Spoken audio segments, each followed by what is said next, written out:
बिस्मिल्लाहिर्रहमानिर्रहीम। अस्सलामु अलैकुम वरहमतुल्लाहि वबरकातुहू। मोहतरम नाज़रीन, रमज़ानुल मुबारक के रोज़े रखना मर्द औरत आक़िल व बालिग़ मुसलमान पर फ़र्ज़ है। बिला उज़र रमज़ान का रोज़ा छोड़ना गुनाह है। हदीस पाक के अंदर आता है जिसका मफ़हूम है कि रमज़ानुल मुबारक का रोज़ा जो आदमी छोड़ दे, सारी उम्र भी उनकी क़ज़ा करता रहे तो उस एक रोज़े का बदला अदा नहीं हो सकता, यानी उसका सवाब वो नहीं मिल सकता उसको। तो रमज़ानुल मुबारक का रोज़ा बिला उज़र हमें नहीं छोड़ना चाहिए। रमज़ान अल्लाह का महीना है, शाहरुल्लाह है, बरकत वाला रहमत वाला महीना है, अल्लाह का मेहमान है। साल के बाद ये एक महीना आता है जिसको अल्लाह रब्बुल आलमीन ने फरमाया अय्यामम मादूदात, कि ये चंद गिने चुने दिन हैं। महीने नहीं कहा अल्लाह रब्बुल आलमीन ने, फरमाया चंद गिने हुए दिन हैं। तो ये चंद दिन के रोज़े अल्लाह रब्बुल आलमीन को राज़ी करने के लिए हमें रखने चाहिए।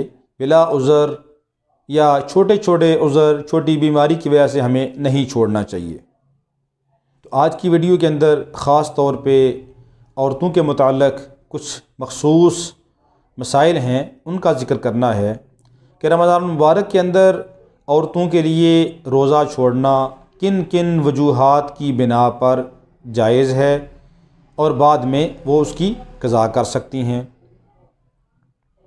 तो उसमें एक उज़र तो ये है कि अगर औरत हामिला है और उसके लिए रोज़ा रखने में दुश्वारी होती है तो उसके लिए गुंजाइश है कि वो रोज़ा छोड़ दे और रमज़ान के बाद जब सहूलत हो अपने इन छूटे हुए रोज़ों की क़ज़ा करे।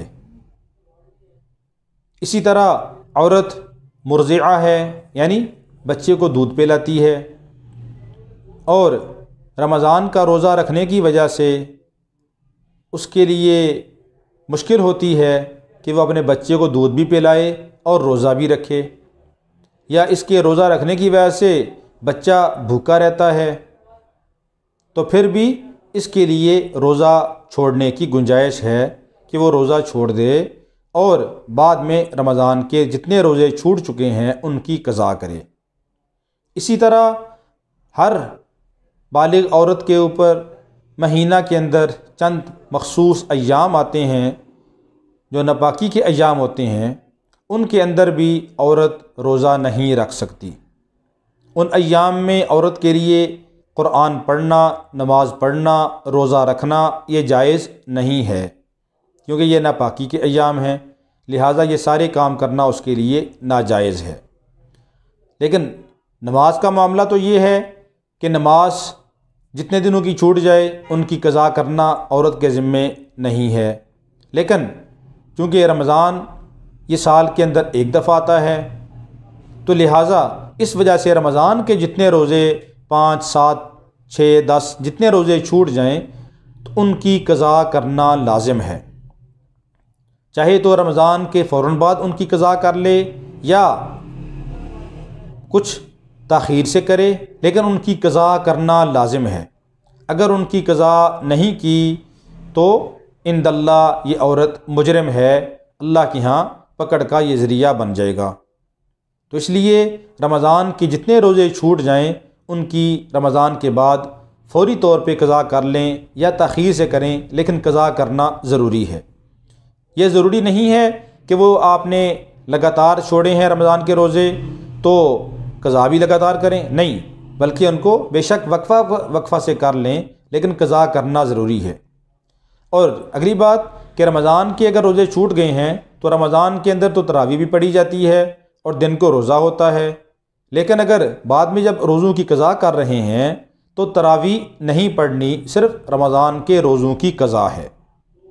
इसी तरह एक औरत ने रोज़ा रखा और दिन के वक़्त दिन के किसी भी हिस्से में चाहे इफ्तारी से 1 मिनट 2 मिनट पहले भी उसको नापाकी के अय्याम शुरू हो गए तो उसका उस दिन का रोज़ा ख़त्म हो गया, पूरा नहीं हुआ, क्योंकि रोज़ों को पूरा करने का हुक्म है ग़ुरूब आफ्ताब तक। तो अगर ग़ुरूब आफ्ताब से चंद लम्हे भी पहले ये औरत नापाकी वाली हो गई तो इसका इस दिन का रोज़ा ख़त्म हो गया, इसको इस दिन की भी क़ज़ा बाद में करनी पड़ेगी और बकिया जितने दिन नापाकी के अय्याम होंगे उनकी भी क़ज़ा करनी पड़ेगी। अगर ये औरत दिन के किसी भी हिस्से में, दोपहर के वक़्त में या सुबह के वक़्त में, किसी भी वक़्त में अगर ये नापाकी वाली हो गई है तो फ़ुक़हा ने लिखा है कि यह औरत शाम तक कुछ खाए पिए नहीं, रोज़ादारों की तरह ही रहे, ताकि रोज़ा की बेहुरमती ना हो। अगरचे अल्लाह की तरफ से इसको ये मुसीबत जो आई है, जो बीमारी आई है, जो अल्लाह की तरफ से है, लेकिन ये रोज़ा की ये हुर्मत को पामाल ना करे। अगर ज़रूरत पेश आए भी तो किसी के सामने कुछ खाए पिए नहीं, बल्कि ऐसी जगह खाए पिए कि जहाँ पे मखलूक में से कोई इसको ना देखे। और इसी तरह एक औरत ने अगर जानबूझ के रोज़ा छोड़ दिया, जानबूझ कर रोज़ा छोड़ दिया, रखा नहीं है, छोड़ दिया, रखा ही नहीं है, तो उसको भी बाद में एक रोज़े की क़ज़ा करनी पड़ेगी। लेकिन अगर रमज़ान का रोज़ा रखा, चाहे वो मर्द है चाहे औरत है, और रख कर फिर तोड़ दिया कि रोज़ा तोड़ने वाला कोई काम कर दिया, खा लिया या पी लिया, या अज़वाजी तलक़ात में से कोई अमल किसी ने कर दिया, तो जानबूझकर इसका रोज़ा टूट गया। अब जानबूझकर तोड़ने की वजह से मर्द है या औरत है, इनके ज़िम्मे क़ज़ा और कफ़ारा दोनों लाजिम हैं। क़ज़ा कि एक रोज़ा रखना, जो रोज़ा तोड़ा है उसके बदले में एक रोज़ा रखा जाएगा, और जानबूझकर तोड़ा है इस वजह से 2 महीने के लगातार रोज़े रखने पड़ेंगे, उसमें नागा ना हो। अब औरत तो 2 महीने के लगातार रोज़े नहीं रख सकती, क्योंकि उसके नापाकी के अय्याम भी बीच में आ जाते हैं।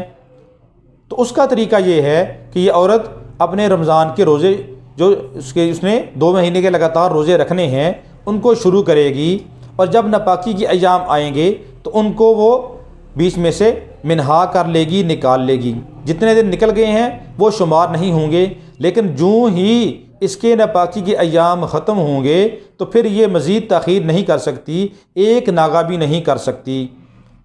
अब ये दोबारा फिर रोज़े रखने शुरू कर दे और अपने मुकम्मल 2 महीने के रोज़े यानी 60 रोज़े पूरे करे, तो इतने जो नापाकी के अय्याम हैं उनको बीच में से निकाल दिया जाएगा। लेकिन अपनी तरफ से कोई एक नागा भी अगर कर दिया तो ये लगातार वाली शर्त जो है इससे साक़ित हो जाएगी, और इसको दोबारा से नए सिरे से फिर 2 महीने के लगातार रोज़े रखने पड़ेंगे।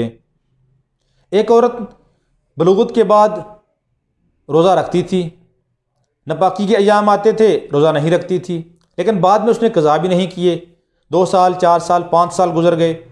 बाद में उसको मसला का इल्म हुआ या किसी ने बताया कि रमज़ान के रोज़े जो छूट जाएं उनको क़ज़ा करना ज़रूरी है।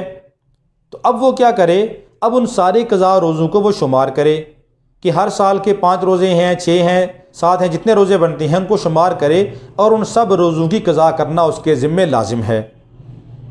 और अगर ये याद ना हो तो तहरी कर ले, सोचो फ़िक्र कर ले, जो गालिब गुमान हो, जो इसके ज़हन के अंदर आज जितनी तादाद आ जाए उतने रोज़े वो पूरा करे कि मैंने इस साल के इतने हैं, इस साल के इतने हैं, तो हर रोज़े की नीयत करके वो रोज़े रखे, चाहे लगातार रखे और चाहे मुतफरिक तौर पे रखे, लेकिन उन रोज़ों की क़ज़ा करना ये ज़रूरी है।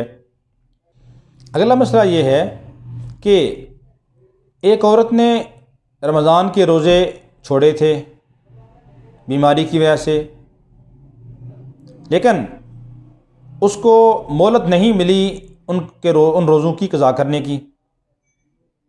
ज़िंदगी गुजरती गई, मौत का वक्त करीब आ गया, लेकिन उसने उन रमज़ान के रोज़ों को जो उसके क़ज़ा हो चुके थे उनको नहीं रखा। तो अब उसके लिए ज़रूरी है कि वह अपने माल में से वरसा को वसीयत करे कि मेरे रोज़ों का फ़िदिया अदा किया जाए, तो उसके माल में से फ़िदिया देना ज़रूरी है। एक मसला ये है कि बाज़ औरतें रमज़ान की बरकत को हासिल करने के लिए कि रमज़ान का मेरा कोई भी रोज़ा क़ज़ा ना हो, ताकि बाद में उनकी क़ज़ा करनी पड़े और रमज़ान ही के अंदर मुझे पूरा सवाब भी मिल जाए और बाद में भी मेरे लिए क़ज़ा करने वाली मुशक्क़त ना हो, तो ऐसी दवाइयाँ या ऐसी गोलियाँ या ऐसी चीज़ें इस्तेमाल करती हैं कि जिसकी वजह से वो नापाकी के अय्याम को रोक लेती हैं कि नापाकी के अय्याम ना आएँ। तो आया इनके लिए ऐसा करना जायज़ है या नहीं? तो फ़ुक़हा ने लिखा है कि फ़ी नफ्से ही जब तक औरत पाक है उसके ज़िम्मे रोज़े रखना लाजिम है। जब नापाक हो जाएगी तो रोज़ा रखना उसके लिए जायज़ नहीं है। लेकिन अगर कोई औरत ऐसी दवाई ऐसी गोली वगैरह इस्तेमाल करे जिसकी वजह से वो नापाकी के अय्याम को रोक दे तो फ़ी नफ्से ही तो ये जायज़ है। लेकिन अगर कोई माहिर डॉक्टर माहिर हकीम ये कहे कि ऐसा करना आपकी सेहत के लिए नुकसानदेह है तो फिर ऐसा नहीं करना चाहिए, ताकि सेहत ख़राब ना हो या इसकी वजह से कोई लाइलाज बीमारी के लग जाने का ख़तरा हो तो फिर ये जायज़ नहीं होगा, फिर ऐसा काम नहीं करना चाहिए।